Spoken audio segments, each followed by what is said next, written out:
Olá pessoal, aqui é o professor André Valente no canal As Línguas da Gente. E o assunto de hoje é o hino nacional brasileiro.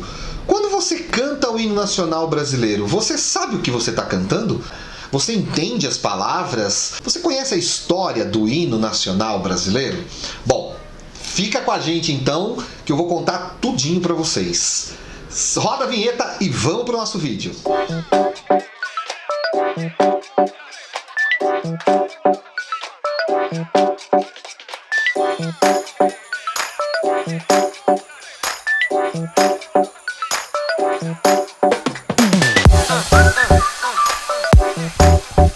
Então vamos lá, galera. Bom, primeira coisa aí que é importante saber é que o hino nacional brasileiro, ele é um dos 4 símbolos da República Federativa do Brasil, e isso está na Constituição, no artigo 13, no primeiro parágrafo.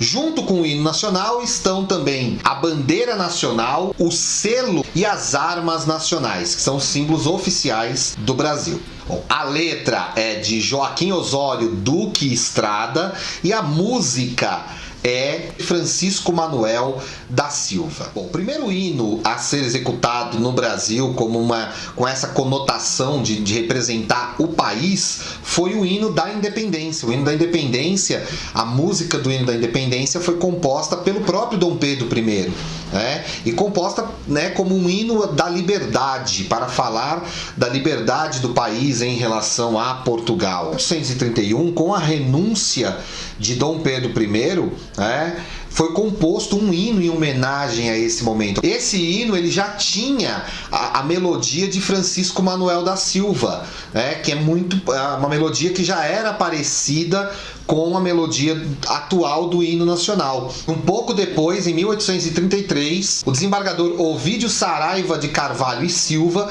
compôs a letra desse hino, que ficou conhecido como o Hino ao 7 de Abril. Quando houve a coroação de Dom Pedro II como imperador, o hino à independência, aquele composto por Dom Pedro I, volta a ser cantado com alguns acréscimos em honra a Dom Pedro II, e por muito tempo esse vai ser o hino mais executado como uma espécie de hino oficial. E só em 1889, por ocasião da proclamação da República, é que foi proposto aí um concurso para a criação de um hino nacional mesmo. Então foi aberto esse concurso em 22 de novembro de 1889 com a proposta de se criar um novo hino para o Brasil. Então, um tempo depois, já em 1909, foi realizado um concurso para a escolha de uma letra. E quem venceu esse concurso foi o Joaquim Osório Duque Estrada,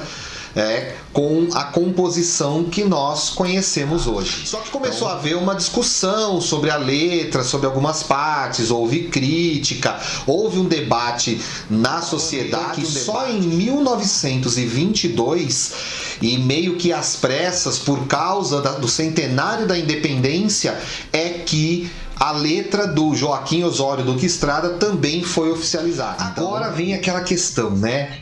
E o que diz o hino nacional? Então vamos lá, Primeiro vamos falar um pouquinho da forma desse hino, tá?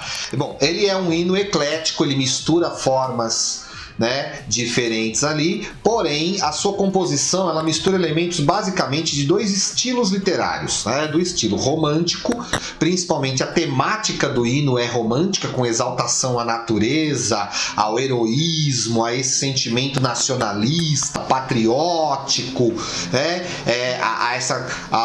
tem ali um elemento épico, esse heroísmo épico de se entregar à guerra, então alguns elementos românticos na temática, tá? A composição, a forma dele é muito influenciada pelo parnasianismo da época, que era uma estética que valorizava muito a forma poética clássica, com aquele rigor da forma, tá? Então nós vamos ver, por exemplo, alguns versos decassílabos com rima, seguindo a métrica que os clássicos seguiram. E sobre as palavras, o que diz o hino nacional?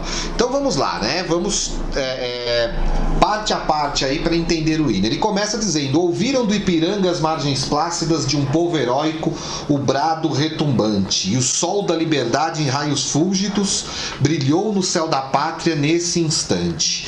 E do que fala essa primeira estrofe? Essa primeira estrofe fala do ato da independência, né? Então, ouviram do Ipiranga as margens plácidas, né? Então, as margens plácidas do Ipiranga ouviram.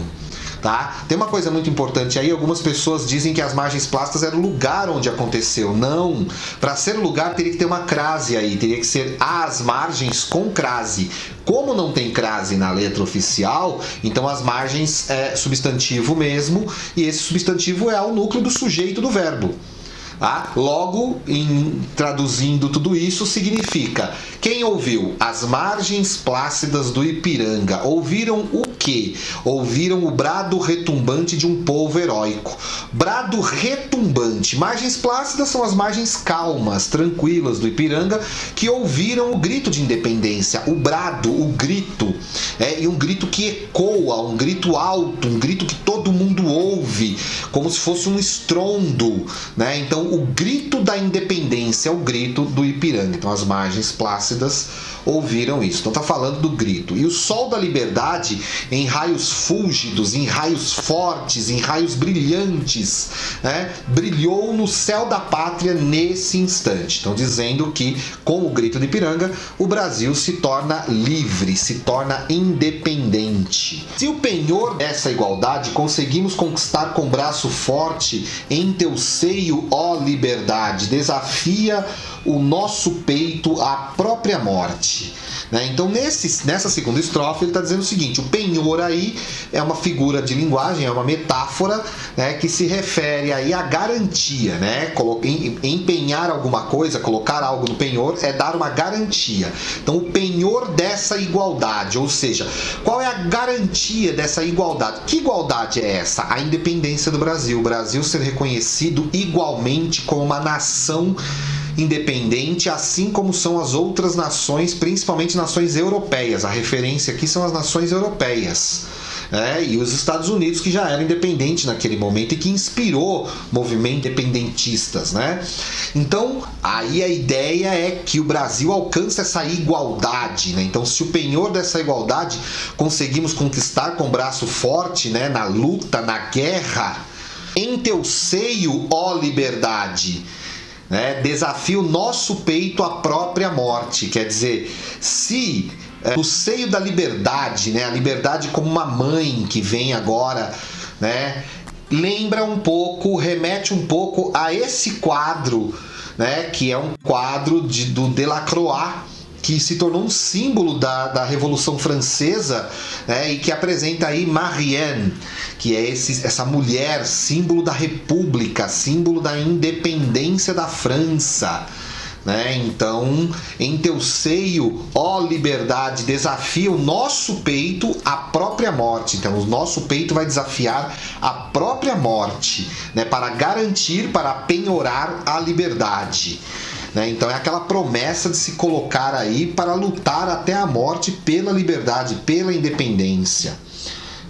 E aí vem o refrão: ó pátria amada idolatrada, salve, salve. Nós temos aí uma apóstrofe, que é uma figura de linguagem, que é uma invocação. Ó pátria amada idolatrada, salve, salve. Brasil, um sonho intenso, um raio vívido de amor e de esperança, a terra desce. Então aí dizendo que o raio da esperança está descendo à terra. Se em teu formoso céu risonho e límpido a imagem do cruzeiro resplandece. O cruzeiro é uma constelação, o Cruzeiro do Sul, que é uma constelação que está bem no nosso céu, localizada aí, acima do nosso território, e que acaba se tornando, acaba sendo associado aí à cruz, ao símbolo cristão, a própria ideia de que o Brasil é um país cristão, enfim, esse é o pensamento nesse momento. Gigante pela própria natureza, és belo, és forte, impávido colosso, e o teu futuro espelha essa grandeza. Então, impávido colosso, impávido é aquele que não teme, não tem pavor, não tem medo, né? Então gigante pela própria natureza, né? Aí isso tem um duplo sentido aí, tanto fala do tamanho do território, quanto também tá se referindo à grandeza, não só ao tamanho, à dimensão, mas à grandeza desse país, né? Então gigante pela própria natureza, belo, forte, impávido colosso. Colosso remete aí algo gigantesco, então Brasil como algo gigantesco. E falando do futuro, né? O teu futuro espelha essa grandeza. E aí vem de novo um refrão aí, terra adorada, entre outras mil, és tu, Brasil, ó pátria amada, dos filhos deste solo. Esse é o conceito mais puro de patriotismo, né? Que é a ideia de você ser filho de uma terra, da terra patris, da terra do pai, né? Então é a noção de patriotismo aí, dos filhos deste solo és mãe gentil, pátria amada, Brasil. Então a ideia da pátria mãe é isso, aí termina a primeira parte do hino.